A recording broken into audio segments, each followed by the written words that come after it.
प्राणी मुझे स्थूल दृष्टि से देखे तो मैं शून्य हूं, और सूक्ष्म दृष्टि से देखे तो दीर्घाकार हूं। मैं ओंकार हूं। गुरु गर्ग भी जब मैना से पार्वती के भावी पति के लिए शिव का नाम बताते हैं तो वे चिंतित हो जाती हैं। हिमालय राज उन्हें आश्वासन देते हैं, पर पार्वती प्रसन्न होती है। बार बार समाधि भंग होने से शिव नंदी को साथ लेकर कैलाश का त्याग करते हैं। सभी उन्हें खोजते रह जाते हैं। नंदी के पूछने पर हिमालय राज शिव जी के लिए हिमालय पर तपस्या व समाधि की सहर्ष अनुमति दे देते हैं। शिव की भांति ब्रह्मा भी ब्रह्मलोक त्याग कर वन में आ जाते हैं, पर नारद वहां भी पहुंच जाते हैं। हिमालय राज सपरिवार शिव दर्शन के लिए गंगावतरण शिखर पर जाने के लिए प्रस्थान करते हैं। हिमालय राज सपरिवार हिमगिरी शिखर पर भगवान शिव के दर्शन करते हैं। पार्वती जब भगवान शिव के समीप जाती है तो कैलाशपति की दिव्य दृष्टि पार्वती में देवी सती के रूप को देख लेती है। नहीं, सर्वथा नहीं, कदापि नहीं। इस समय हम मोह माया से सर्वथा विमुक्त। तुम्हारे वियोग के पश्चात वैराग्य हमारे संपूर्ण अस्तित्व का एक भाग, एक अंग बन गया है। अब हम उस वैराग्य से दूर नहीं जाएंगे।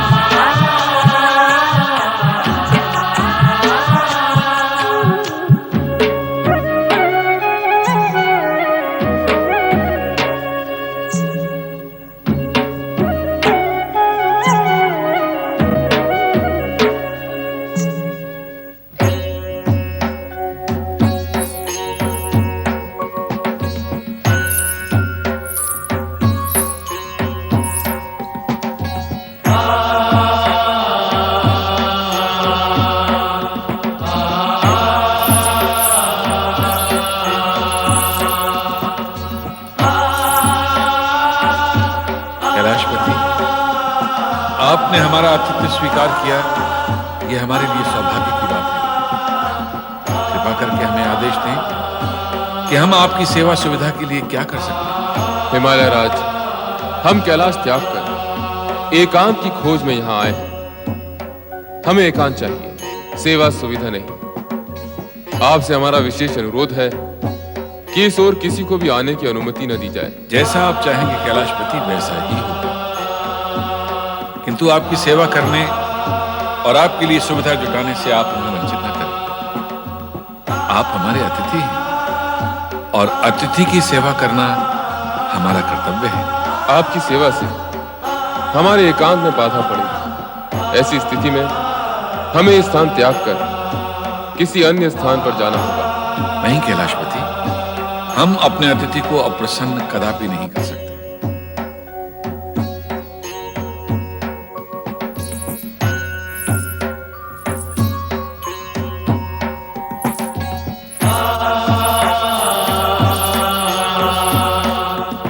क्या मुझे यहाँ रहकर आपकी मौन आराधना का अवसर और आज्ञा प्राप्त होगी?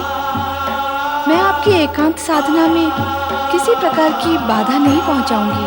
नहीं, हमें यहाँ किसी की भी उपस्थिति स्वीकार नहीं है। किंतु मेरी उपस्थिति से आपको तनिक भी कष्ट नहीं होगा। सुने हिमालय राज, आज्ञा करें कैलाशपति। आप अपनी पुत्री को साथ ले जाना भूल गए। कृपया इन्हें भी साथ ले जाएं। आओ पुत्री पार्वती।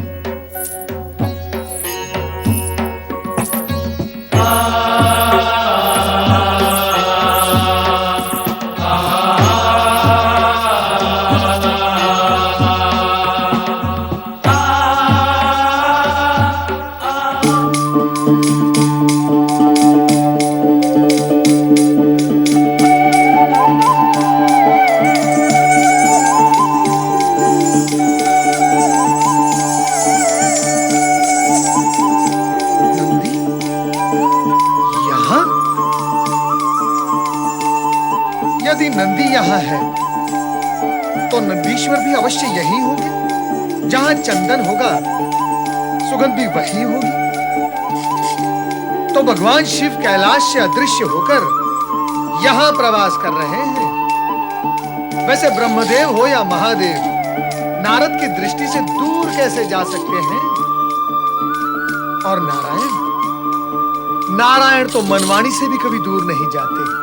नारायण नारायण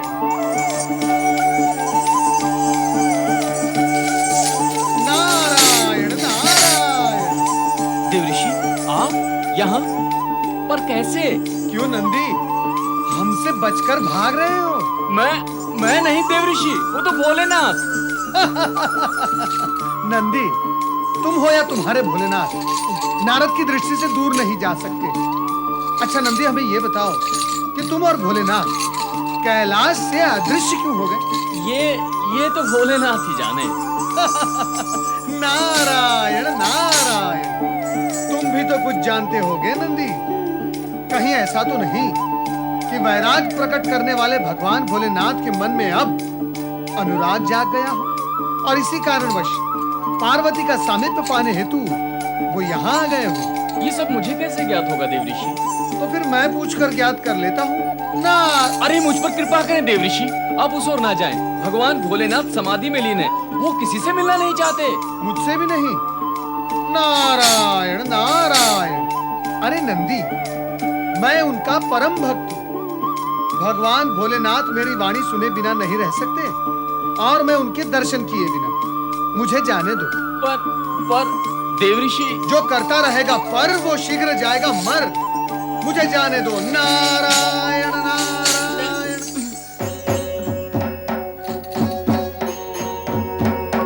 ओम नमो भगवते रुद्राय। ओम नमो भगवते रुद्राय। नारद, तुम यहाँ भी चले आए?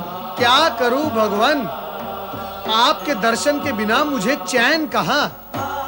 भगवान, आप मुझे यह बताने की कृपा करें कि आप कैलाश त्याग कर यहां क्यों आ गए? हम एकांत खोजने यहाँ आए हैं और तुम हमारे एकांत में विघ्न न डालो।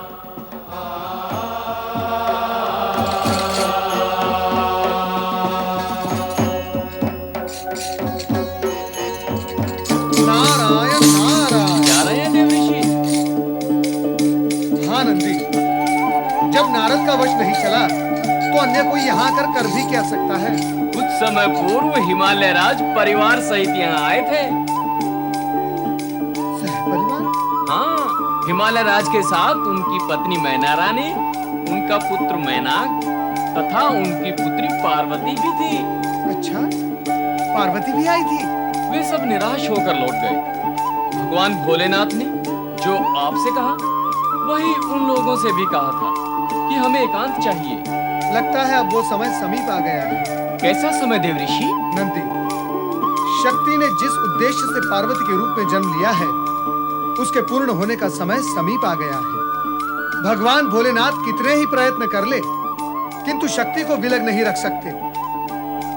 शक्ति शिवजी के समीप आएगी, अवश्य आएगी, शीघ्र ही आएगी।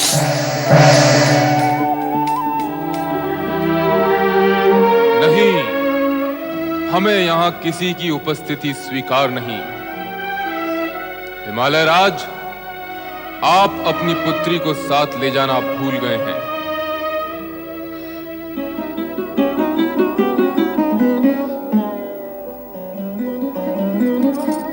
पार्वती, तुम वहाँ से उठकर यहाँ आ बैठी। जब तुम वहाँ से यहाँ आ सकती हो तो क्या हम वहाँ से यहाँ नहीं आ सकते? क्यों तंग कर रही हो? मुझे ये सब अच्छा नहीं लगता। क्या बोलती हो पार्वती तुम? हम तुम्हारी सखियां हैं, क्या हम तुम्हें तंग करेंगे? हमारी चेष्टा तो यही रहती है कि हम वही करें जो तुम्हें अच्छा लगता हो। अच्छा, अब बताओ क्या हुआ था जब तुम हिमगिरी शिखर पर गई थी? क्या बताऊं, भोलेनाथ किसी को भी अपने सम्मुख देखना नहीं चाहते। उन्हें एकांत चाहिए, एकांत। इतना समझ लो पार्वती कि देवर्षि नारद जी की भविष्यवाणी के अनुसार भगवान शिव तुम्हारे पति होंगे और तुम उनकी पत्नी। विधाता के इस लेख को कोई नहीं मिटा सकता। वे भले ही तुमसे दूर रहना चाहते हो, किंतु तुम कैसे उनसे दूर रह सकती हो? तुम्हें उनके समीप जाना ही चाहिए। उनके मन में अपने प्रति अनुराग उत्पन्न करने के लिए। गई तो थी, किंतु वे रुष्ट हो गए। तुम दोनों ने भी देखा था। हो सकता है तुम्हारे पुनः जाने पर वो पुनः तुमसे रुष्ट हो जाए। तो क्या मैं बार बार जाकर उन्हें रुष्ट करती रहूं? नहीं सखी, ऐसी बात नहीं है। सत्य तो ये है कि प्रिय को प्राप्त करने के लिए प्रिय के प्रत्येक वस्तु को प्रिय मानना पड़ता है। यहाँ तक कि प्रिय के क्रोध को भी प्रिय मानना पड़ता है। वे भले ही मुझसे रुष्ट हो जाएं, मुझे अपने से दूर करने की चेष्टा करें, किंतु मैं उनके रोष को भी प्रेम मानकर उनसे मिलने अवश्य जाऊंगी, अवश्य जाऊंगी। सती का दृढ़ निश्चय उसके मन में स्थित प्रेम का प्रतीक था।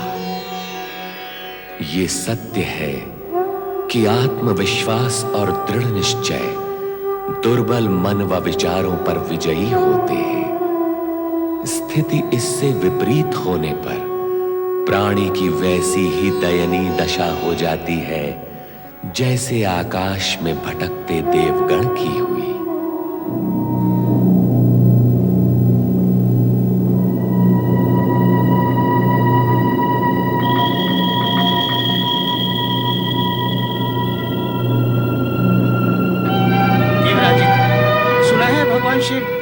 कैलाश से अज्ञातवास के लिए चले गए। और यदि शिव शंकर इसी प्रकार अज्ञातवास में रहे तो हमारी क्या दशा होगी?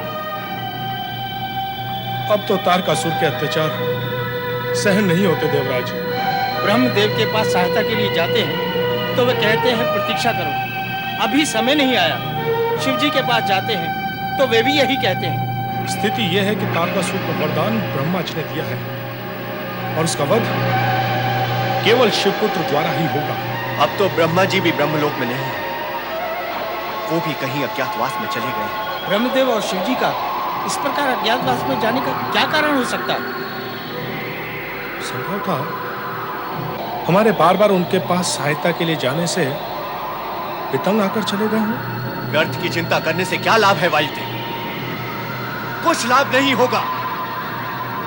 हमें सिर्फ ये विचार करना है कि इस वर्तमान कष्टमय जीवन से कैसे मुक्ति पाई जाए। देवराज, जब तक तारकासुर जीवित है हम इस कष्टमय जीवन से मुक्ति नहीं पा सकते।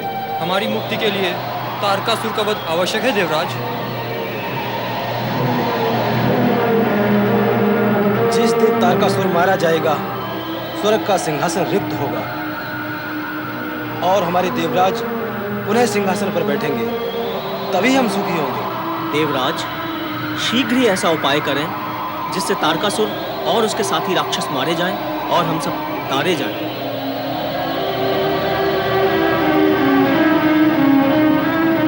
क्या उपाय किया जा सकता है सूर्यदेव?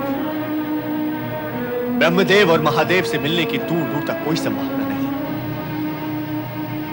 पता नहीं ब्रह्मदेव क्यों इन राक्षसों को ऐसे ऐसे वरदान दे डालते हैं जो हमें ही कष्टों के कूप में डाल देते हैं। अनेक बार ऐसा हुआ है। जब भी ब्रह्मदेव ने किसी राक्षस को वरदान दिया है, उसने देवताओं पर अत्याचार अवश्य किया है। मेरा विचार है कि हमें ब्रह्मदेव का स्मरण कर उनसे प्रार्थना करनी चाहिए कि वे शीघ्र ही तारकासुर के वध की व्यवस्था करें। अरे दुष्टों, हमारे स्वामी के विरुद्ध षड्यंत्र रच रहे हो। तुम उनका वध करना चाहते हो, इससे पहले कि हम तुम्हारा वध कर देंगे। ले चलो इन्हें, ले चलो तारकासुर के पास।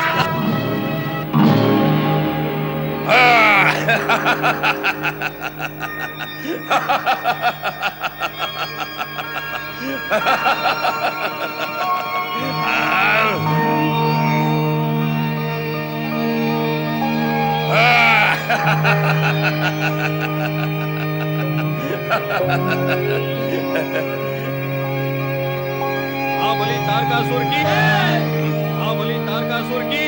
कौन है वो दुष्ट हाँ बलि तारकासुर की जो हमारे रंग में भंग कर रहा है?